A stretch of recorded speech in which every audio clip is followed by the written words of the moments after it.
Welcome everybody, my name is Shwadi and this video is going to be more about Killing Floor 3. You've dented their numbers, but there are plenty left. I'll be playing the Dev Diary in the background, but I won't play the whole video. I'll have it linked in the description below, and then I'll have some Killing Floor 2 gameplay in the background as well while we just talk and kind of just dissect everything that happened.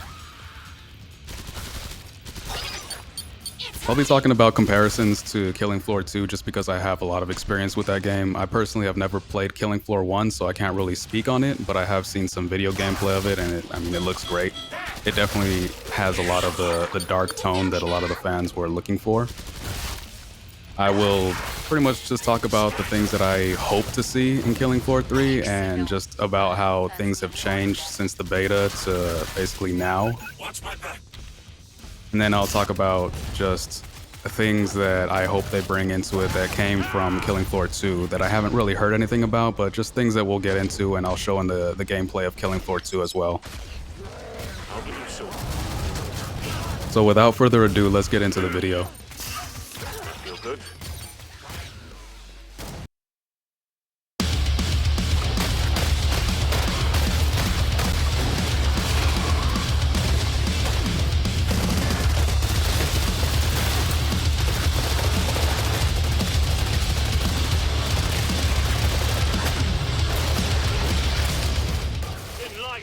So already from the jump, I'm just gonna come out and say that I'm very hyped for Killing Floor 3. Killing Floor 2 was a big part of, even my PS4 days, and then even going on PC when I switched over. That was like one of the first games I bought and kind of taught myself mouse and keyboard just on Killing Floor 2. And so once I heard the announcement of Killing Floor 3, I was stoked. I was excited to see where Tripwire was gonna be taking it. And it had just been a while. Like I think it's been almost 10 years since Killing Floor 2 came out. And so in my opinion, we definitely needed a Killing Floor 3.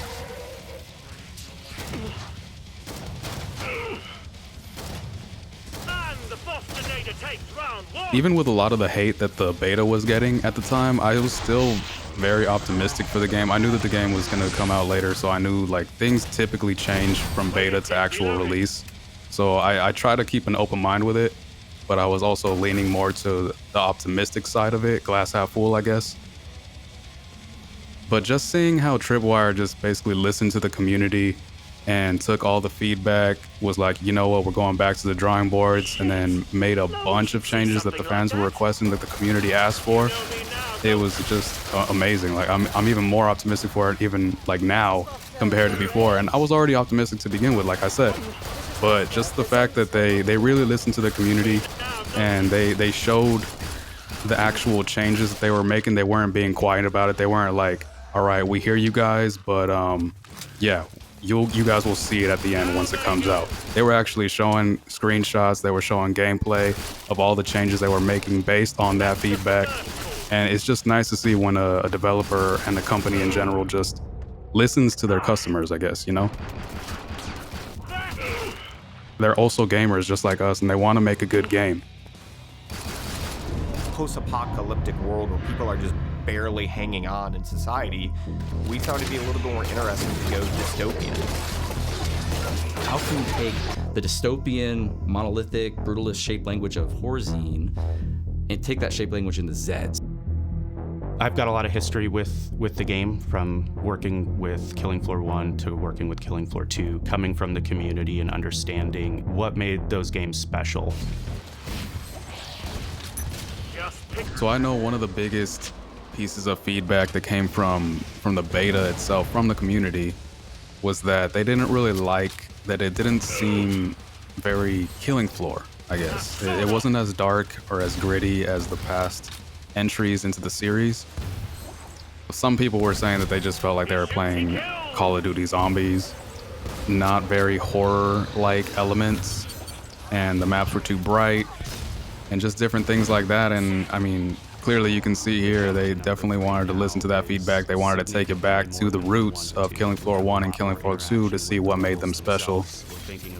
And that's a great thing, because it definitely paid off in the end. From what I'm seeing now, a lot of the comments now basically say that it's a step in the right direction, and they're clearly a lot more optimistic about the game. again. and they're looking at it from a better lens. And it's just nice to see that they actually, like I said, listen to the feedback and actually are using it and just make it more appealing to the audience that they already had, the community that they already built with the first two games. People expect out of Killing Floor. It really helps convey to the player that sense of dread, that sense of intensity, helping you, your heart race. They've mentioned in multiple interviews now that they want to make sure that the game feels a lot more darker and a lot more gritty. The maps are destructible, which is pretty dope when you see the bigger Zeds breaking through the doors and the walls. That just adds to the horror elements and just the dread of being chased by all of them.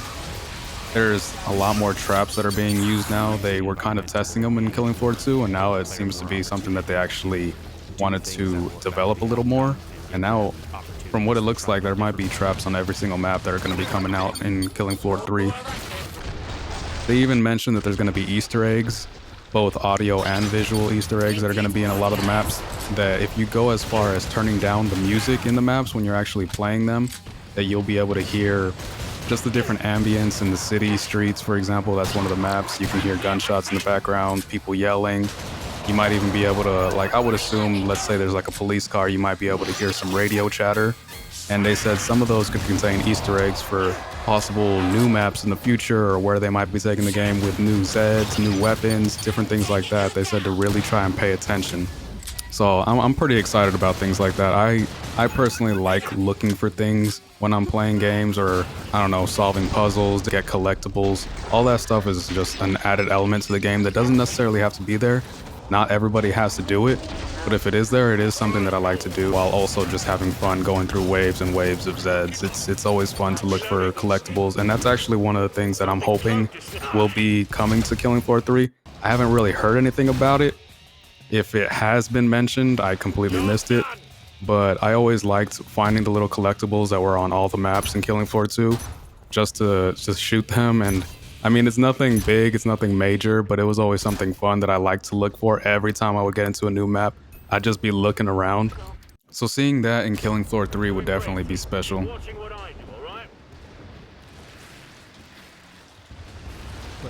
Tripwire also mentioned that they will be planning on doing future content for the game, so it won't just come out and be left for dead. As people should know from Tripwire by now, we want you to play that game and enjoy playing that game for as long as possible. Post-launch support, there should be a lot. For everything we release with the game, we should be able to expand on and provide more of. That should be more enemy types, more bosses, more environments. It'll be basically how they did with Killing Floor 1 and 2, where the game came out, but they kept dropping more and more content. So it was more enemies that were coming out, more maps, more weapons, different like Halloween events, Christmas events, just different events in general that were going to come out in the future. And they plan to do the same with this game. So I'm excited about that as well. I always liked that even when I took little breaks from Killing Floor, I'd come back to it, and there were all of a sudden new maps that I never heard of, new weapons, new enemies, or new enemy skins, because sometimes depending on the event that was going on, there could be like a clot that had a Christmas hat, like a Santa hat on. That was always funny to see. That's something I'm definitely looking forward to, because I do have a good track record with that. And it'd be nice to see where this game can really go. Like, I'm already excited for the launch, but knowing that Tripwire is great at just dropping even more content and just improving on what they already made is just something that I'm looking forward to see for Killing Floor 3. But yeah, I just want to know what your thoughts are about it. If you guys feel like Killing Floor 3 is going to be great, if it's going to be good. Maybe you think that, I don't know, there still needs to be more done for you to actually feel like Killing Floor 3 is something you want to pick up. Let me know in the comments what you think, any feedback you might have. But apart from that, thank you for watching this video. I appreciate it. If you made it the whole way through, again, I appreciate you. Thank you for your time. Any feedback with this video or even with me, I would love to hear it. I'm all ears. I just want to make the best content for you guys. But have a great day, and I'll see you soon.